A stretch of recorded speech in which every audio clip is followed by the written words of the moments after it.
Kejadian ini kontak fisiknya dilemparkan ke laut. Dimakan ikan paus. Psh, masuk tuh. Saya mau tanya pada antum, kalau masuk ke perut ikan paus, sempit atau luas?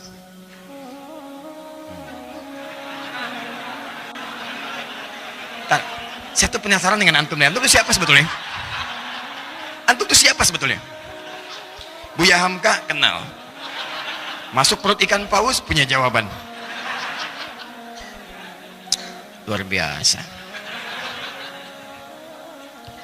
Ini gelas aja dengar jawaban antum sampai keringetan tuh.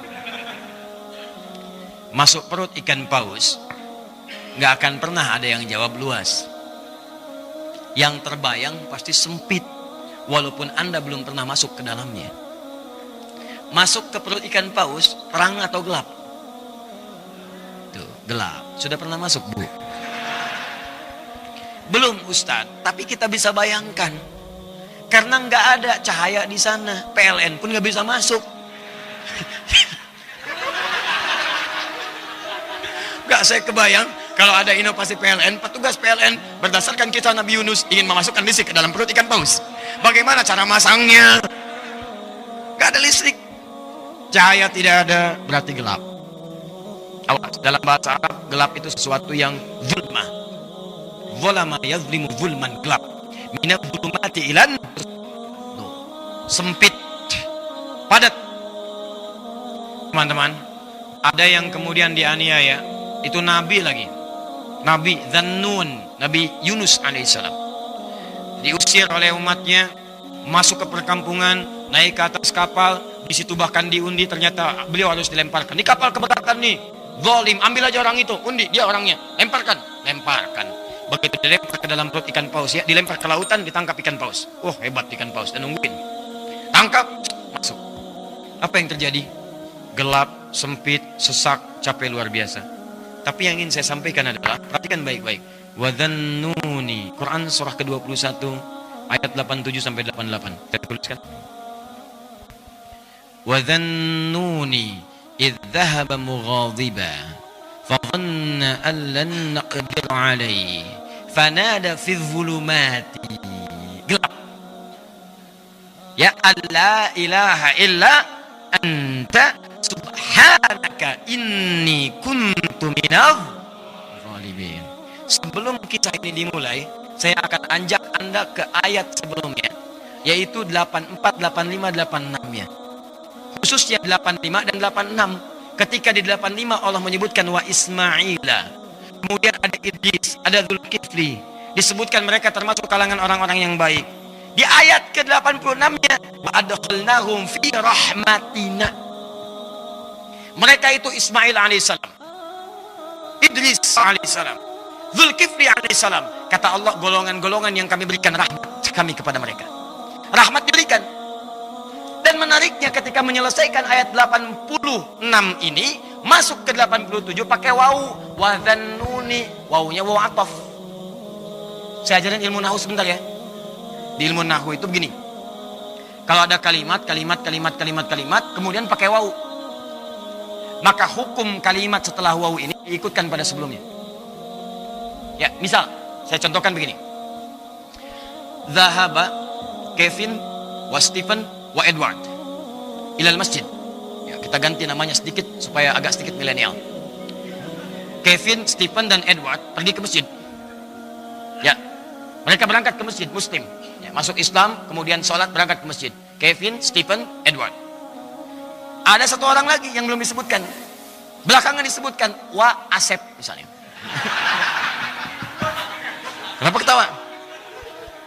Ya, sekarang kan nama-nama tertentu membuat bahkan pendekatannya agak beda. Ya, dalam bahasa Arab itu tukhalif tu'raf. Kalau kalian pengen dikenal atau pengen dapat sesuatu, ada cara yang kedua selain berbuat kreasi yang bagus, yaitu sedikit nyeleneh. Maka mulai kemudian nama dibeda-bedakan. Ya, Asep Golok, Edi Samurai gitu kan, Atta Halilintar ya, dan sebagainya, itu macam-macam lah.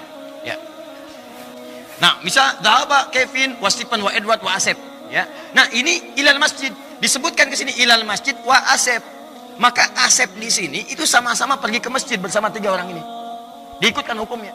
Di ayat 86, wa Ismaila, kemudian ada Idris, ada Zulkifli. Di ayat 86-nya, 85 disebutkan orang-orangnya, 86-nya wa adkhalnahum fi rahmatina. Orang-orang yang kami sebutkan tadi kami berikan rahmat Allah. Kami masukkan mereka dalam rahmat kami. Rahmatina. Tiba-tiba ayat 87-nya wa dzannuni pakai waw. Wa, dan di antara mereka juga ada yang lain selain yang mereka dapatkan ini. Selain Ismail, selain Idris, selain Zulkifli alaihissalam yang mendapat rahmat kami, ada nabi berikutnya yang ingin kami kisahkan. Siapa itu? Dzannun. Dzannun juga mendapatkan rahmat kami. Begitu cara memahaminya. Di ayat 87 ini jangan pisahkan di ayat 86. Ada orang-orang yang pernah mendapatkan rahmat kami, ini orang-orangnya. Selain mereka ada lagi. Siapa itu? Wa dzannuni. Demikian juga dengan Dzannun, Nabi Yunus alaihissalam. Beliau pun pernah mendapatkan rahmat Allah. Kapan rahmat itu diberikan? Dalam situasi yang sangat sulit. Idzahaba mughadiba, ketika beliau kemudian merasa tidak senang dengan perlakuan kaumnya, dizolimi, dilemparkan ke perut ikan paus, sulit luar biasa.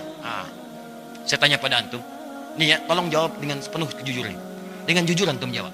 Maaf sekali, kalau antum berada di perut ikan paus, kira-kira masih ada peluang nggak oleh manusia untuk diselamatkan? Tuh, nangis tuh kan, karena tahu nggak mungkin. Tadi kan begitu saya sebutkan rahmat, ya. Tuh. Begitu kita tanyakan, ada peluang nggak? Pai aja tahu. Tuh. Ya.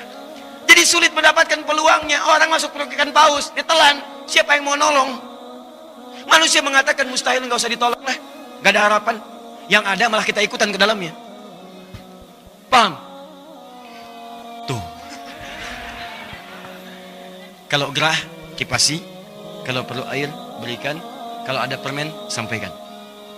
Maka teman-teman sekalian, nah, berdoalah kemudian Nabi Yunus kepada Allah. Apa doanya? Nih, perhatikan kalimatnya. Wanada fi dzulumat. Maka dalam suasana gelap, capek, resah itu, beliau berdoa kepada Allah. Allah ilaha illa anta. Tolong minta air. Ya. Oh, ini aja nih. Nah, atau aqua, ada aqua? Baik. Tolong diberikan ke belakang, barangkali haus. Ya. Kalau bukan anaknya, ibunya yang minum. Ya. Ya, saya nggak minum nggak apa-apa, ada apa aku mati ya. Yang penting antum nyaman insya Allah. Baik. Antum ikhwan ada lagi yang mau nangis? Kalau tidak ada insya Allah kita seperti keluarga lah satu dengan yang lainnya ya. Saling bantu, kalau ada yang kesulitan kita bantu, saling tolong. Antum mau apa? Mau apa? Huh? Ya. Sudah? Mau apa? Udah duduk situ. Ya, baik. Jazakallah khair. Semoga Allah muliakan antum ya. Nih. Wa nada fi dzulumat, maka beliau bermohon kepada Allah dalam suasana gelap sulit itu. Allah ilaha illa anta, catat doanya, catat. Kalau antum sedang dizalimi orang secara fisik, diancam, dimacam-macam, bahwa proyek antum diambil orang, kelihatannya zalim aja. Maka dalam suasana gelap itu Nabi Yunus bermohon kepada Allah. Gelap, sempit, capek, sulit. Allah ilaha illa anta. Dimulai dari sini. La ilaha illa anta. Subhanaka inni kuntu minadh. Catat doanya. Dimulai dari la ilaha illa anta. Kalau yang tadi dimulai dari Rabbana atina min ladunka rahmah. Kalau yang ini dari la ilaha illa anta. Anda bisa mulai dengan kalimat Allahumma la ilaha illa anta. Atau Rabbana la ilaha illa anta. Jadi doa. Subhanaka inni kuntu minadh zalimin. Anda tahu apa yang terjadi? Begitu doa ini dipanjatkan, turun jawaban Allah. Apa jawabannya? Ayat 88. Fastajabna. Lihat kalimatnya. Fastajabna. Maka kami jawab dengan cepat doa Nabi Yunus itu. Pakai fa. Saya sering terangkan fa. Huruf sambung tanpa jeda. Begitu selesai berdoa, turun jawaban. Tapi Allah bukan mengatakan fa'ajabna, fastajabna. Pakai ista. Ingat pertemuan lalu? Kalau ada ista berarti ada tuntutan. Amalkan dulu ininya, baru kami berikan jawabannya. Seakan-akan ingin dikatakan begini, amalkan dulu doanya, resapi doanya, kami kabulkan, baru dikabulkan. Kalau nggak diamalkan seperti itu, nggak akan datang jawaban. Tapi saya ingin sampaikan kalimat yang sangat indah dalam Al-Quran. Masih ingat tadi, Nabi Yunus diuji masuk ke perut ikan apa? Harusnya jawabannya begini. Jawabannya kalau bahasa normal, fastajabna, fanajjainahu minal hut misalnya. Kami kabulkan doanya, kami keluarkan dia dari perut ikan paus. Tapi jawabannya kok bukan begitu. Kata Allah, kalau ini, ingat ya, kalau ini bahasa manusia, mustahil bisa begini. Tapi karena Al-Quran firman Allah, maka nggak ada bahasa manusia di dalamnya. Orang masuk perut ikan paus, kalau karya manusia mengatakan, maka dikabulkan, dikeluarkan dari perut ikan paus. Karena ini firman Allah, bahasanya lain. Kata Allah, lihat kalimatnya. Fastajabna wa najjainahu minal gham. Fastajabna, kami jawab doanya. Wa najjainahu minal ghammi, maka kami selamatkan Yunus itu dari gham, bukan ikan paus tapi ghammun. Tuh. Masuknya ke perut ikan paus tapi diselamatkan dari suasananya. Yang disebutkan oleh Allah bukan pausnya tapi suasana dalam perut ikan paus itu. Ghammun, awan gelap yang menyelimuti. Ada ghamam, ada ghammun, beda. Kalau ghamamun itu awan sejuk yang menaungi. Jadi kalau panas ada awan jadi sejuk. Ya. Payung nggak ada, cuman awan tuh kita berlindung. Alhamdulillah. Dengan izin Allah di bawah awan. Lagi panas betul, ada awan, awannya nutupin kita tuh, enak banget. Kan ada bayangan di bawah kan? Teduh di dalam itu ghamam namanya. Dulu orang Yahudi dikasih begitu, cuman kurang syukur. Buka Quran surah kedua ayat 57. Paling kiri sebelah bawah. Wa dhallalna 'alaikumul ghamama wa anzalna 'alaikumul manna wassalwa. Hei kaumnya Musa, kurang apa lagi saya berikan kalian? Kalian kepanasan, saya kirimkan awan. Awan tuh Songgoku punya awan kinton. Awan kinton datang naik gini. Tapi cuman fiksi, fiktif itu. Ini bukan nyata. Keterangan Quran gak ada yang fiksi, gak ada yang fiktif, nyata. Begitu disampaikan, apa kamu nggak ingat saat kamu susah, panas, kami kirimkan awan. Haus, lapar, kami kirimkan manis-manisan. Manisan tinggal ngambil, nggak usah ngambil lagi. Madu datang, ini tinggal ngambil aja. Orang lapar kan butuh glukosa. Kalau glukosanya banyak, itu cepat kenyang. Sama dengan antum saat puasa, kenapa yang dikejar teh manis duluan? Cepat kenyang. Tapi nafsunya banyak. Sebelum buka kan dari sejak sahur bahkan. Pengen bukanya pakai misalnya kolang-kaling, ya. Udah kolang-kaling jus alpukat, udah jual alpukat tambah ini tambah itu. Begitu minum teh manis, kenyang. Glukosanya tinggi, apalagi tambah kurma. Nah ini kata Allah, wa anzalna 'alaikumul manna wassalwa. Manna wassalwa, semuanya enak-enak. Yang mau saya garis bawahi gomam. Kalau gomam itu awan yang menaungi dengan keteduhan. Tapi kalau gommun, awan gelap yang mencengangkan. Nih situasinya. Kalau situasi gelap, terasa mau hujan itu. Kan pernah ada suasana kayak mencekam gitu kan? Pernah kejadian juga saat kita taklim tiba-tiba wah, ya. Terus seketika tuh suasananya sudah terasa. Nah itu gom namanya. Saya tanya pada antum, kalau antum mendapati situasi gelap, awan seperti itu, gelap, jujur ya, perasaan kita gelisah atau tenang? Ini baru benar. Gelisah. Ini mau hujan kayaknya, iya, tapi kayaknya gelap ya. Iya, kayaknya ada petir ya. Iya, kayaknya ada halilintar ya. Ya, halilintar itu punya si Atta atau punya yang lainnya. Bukan, ini halilintar beneran. Ya, wah. Gelisah, takut, ada getaran, ada gonjang-ganjing dan sebagainya. Itu yang disebut dengan gham. Nah, ada suasana itu didapatkan. Walaupun bukan suasananya mendung, bukan gelap bernaungan. Ada yang masuk ke perut ikan paus. Gelap suasananya. Kemudian gelisah. Ini saya bisa keluar enggak nih? Ini masalah ini menghimpit nih. Ada yang nggak masuk ke perut ikan paus, tapi seakan-akan ternaungi oleh kegelapan. Punya masalah di kantor, terlilit utang piutang, masalah di rumah tangga, ada ancaman, ada yang macam-macam, ada yang sudah datang dengan kekerasan. Kayaknya seperti gelap, suasana terang tapi gelap. Jalannya jadi sempoyongan, padahal terang. Makan jadi nggak enak. Mau ngambil ayam, ya kepegang sambal. Saking nggak enak, semuanya tuh gelap kayaknya tuh kayak gelap. Gak enak, gak nyaman. Itulah yang disebut dengan gham. Yang paling dahsyat ayatnya tidak berhenti di situ. Kata Allah, wa kadzalika nunjil mu'minin. Kalau ada orang beriman punya persoalan serupa, walaupun tak masuk ke dalam perut ikan paus, tapi dia punya ujian-ujian yang dahsyat, sampai berada dalam kegelapan, sulit, gelap, sesak napas, karena diuji dengan berbagai ujian-ujian yang kadang mengancam kepada dirinya, napasnya sesak, gelisah, takut, maka amalkan amalan Nabi Yunus ini. Ketika engkau amalkan, rahmat Allah diturunkan. Disebutkan dalam Al-Quran untuk menunjukkan keistimewaan Al-Quran. Kalau nggak dikisahkan di Quran, kita nggak dapat bagian amalan doanya. Kata Quran, Anda amalkan doa itu dengan cara Nabi Yunus memohon, kami berikan rahmat Allah kepada kalian. Cuman minta doa itu bacanya seperti Nabi Yunus minta, bukan cuma dibaca. Ini kadang-kadang bacanya pengen gak pengen.